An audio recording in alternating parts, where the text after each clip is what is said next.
His name is Kal-El. He will call himself Clark Kent. But the world will know him as Superman. This year, Superman brings you the gift of flight. Superman, the movie.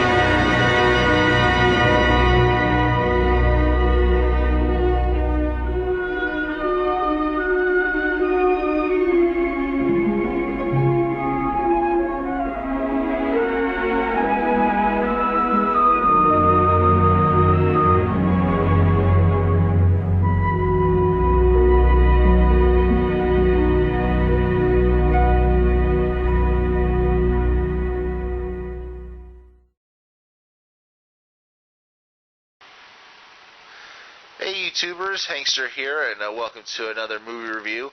And today's movie review we're going to be focusing on is the first Superman movie, which of course we'll be focusing on each of the Superman movies from this first one to the 2006 release of Superman Returns.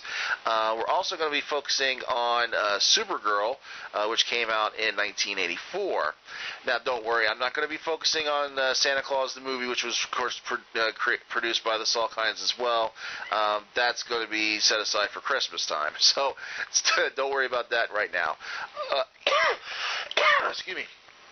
Now, of course, this is, of course, the first Superman movie, which, of course, was called Superman the Movie, and, of course, was produced by the SALKIND, which was a very well-known and successful production company from Europe, which was run by the father and son duo, and also by some French guy. And this movie was also directed by Richard Donner, who, of course, beforehand directed The Omen, which got him noticed. And there was some writings done by people who did The Godfather. Interesting tie-in there. The movie also starred, from Godfather, Marlon Brando, Gene Hackman, Christopher Reeve, Margot Kidder, Ned Beatty, Jackie Cooper, Glenn Ford, and numerous other celebrities that you might have seen in other productions, well-known celebrities. That's the interesting thing about the SALKIND. They always kind of get a lot of big-name actors and actresses in this movie. It's quite fascinating how they can do that. And with the put-in of with Marlon Brando and Gene Hackman, that was basically their main pitch to get people interested in the movie. They didn't even have anybody for Superman. They just got somebody for Lex Luthor and Jor-El. And I gotta say, first offhand, this was a very good movie, even with the special effects at the time. They even tried to use technology that was just being developed. I mean, these guys were, really getting, reeling in deep when it came to technology at the time. This is way before even computer technology would even get noticed. And here's these people, doing all these special techniques that were never really done for a movie, let alone a superhero movie. Now, obviously, this was Warner Brothers' attempt to get in on the craze started with Star Wars a year before. They wanted to have their big, science fiction, adventure, science fiction, fantasy, superhero type movie too. So obviously, being that they own the rights of DC Comics, they would, bring in their top guy, which was Superman. Now, of course, Superman's no stranger to movie theaters. He, of course, had movie serials and stuff before the onset of television.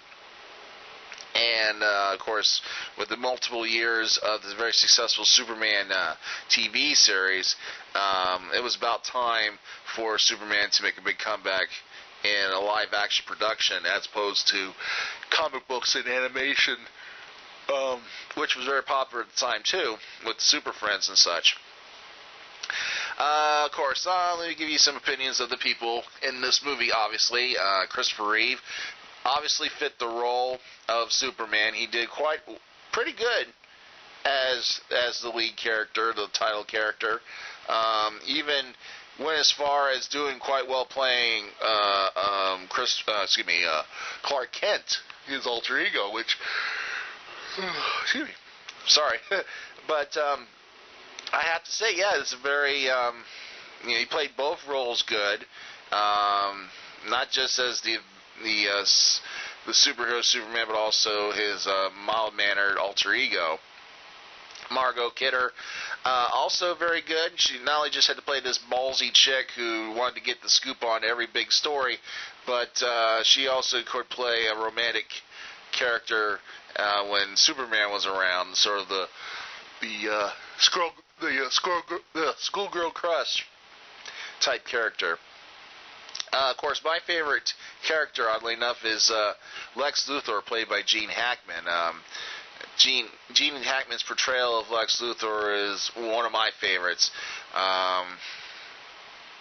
Playing this sort of evil genius guy, but does have these funny moments, even though he has to play off a big fat idiot and a hot chick.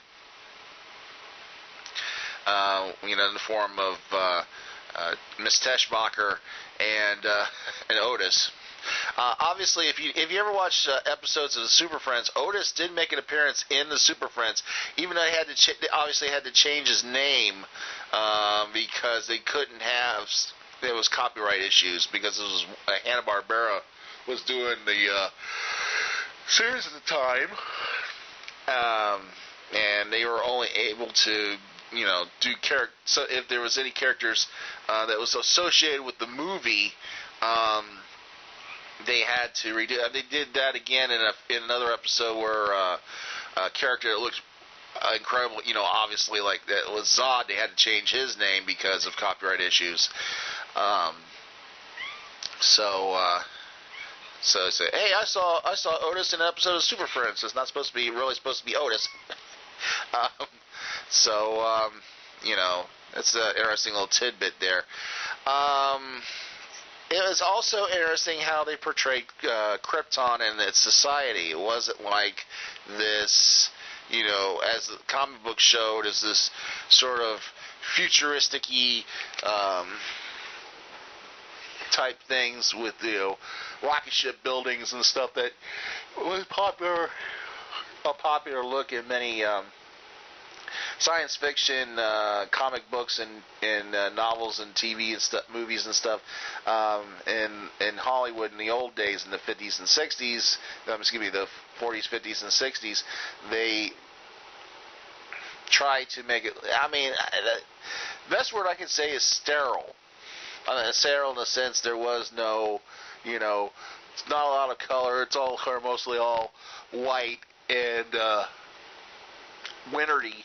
It looked like, Krypton was this big, giant snowball with all these little crystalline, cities in it. And pretty interesting twist. And interesting enough, it was so good, it worked outside of any SALKInd production of Superman. You've seen stuff like that in, I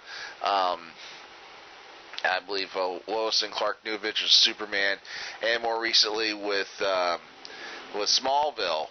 So, that's a look that's kind of stayed on, even in other versions of Superman in live-action production there. I'll have to find out how they're going to do things with the Man of Steel that's coming out next year. Are they going to stick with that, or are they going to go with something else? By the looks of what they've done so far, it's leaning towards the new 52 version of Superman with, he's not wearing the red underwear, so, like he is in the comic book. And obviously I don't know why they're having Superman working as a fisherman. But Back to the, now of course, back to the movie. Everything was pretty good. Of course, getting John Williams from, of course, the Star Wars series to do the music was a master stroke, obviously, with the main theme and all. Also very good, with the not just the theme, but also with the instrumental music in the background and all. Also a nice touch to the series. Now, of course, obviously this movie is firmly connected with Superman 2. If you don't know, Superman 1 and 2 were supposed to be filmed simultaneously, but because of budget constraints nearing the end, they had to wrap up production on 2 for a while and concentrate on number 1. And when number 1 was released and they'd see how that did, they would, continue on there. And of course, with the obvious changes and the staffing, between the two movies, we obviously know the differences. But I'll get to that in the review for Superman 2 in the next video. But all in all, this is a great movie. This basically launched off the series of superhero movies. Obviously, Superman was obviously the most dominant superhero to be out there until the arrival of Batman in 1989. Obviously, there was smaller movies that came out that had some level of success, one way or another. Either became cult favorites, or one way or another. But it wouldn't be until 1989, which was 11 years after the release of the first Superman movie, with the release of Batman, that mainstream superhero movies really got, would have a relaunch, so to speak. But the Superman, the motion picture, the Superman the movie, was the actual start, and to what we have today, with tons and tons of superhero movies now, and mostly it is Marvel. DC, of course, has been mostly successful with Superman and Batman, and while Marvel has been successful with numerous characters, and it's, obviously it is time for DC to try to do better with their other characters than just releasing Superman and Batman movies. Of course, obviously they tried. They had Supergirl, Catwoman, and Green Lantern, and obviously it seems like if it's not Superman or Batman directly, they get some hype when they're gonna, they're told to be releasing it. All of a sudden, when they come out, the hype kind of falls through and all. But But I hope you enjoyed this little review of the original Superman movie, and stay tuned next for Superman's what I have to say was one of the best of the Superman movies, which of course is Superman 2, where of course Superman takes on the 3 Kryptonian villains. And stay tuned for more reviews and whatnot here on the Multiverse. See ya.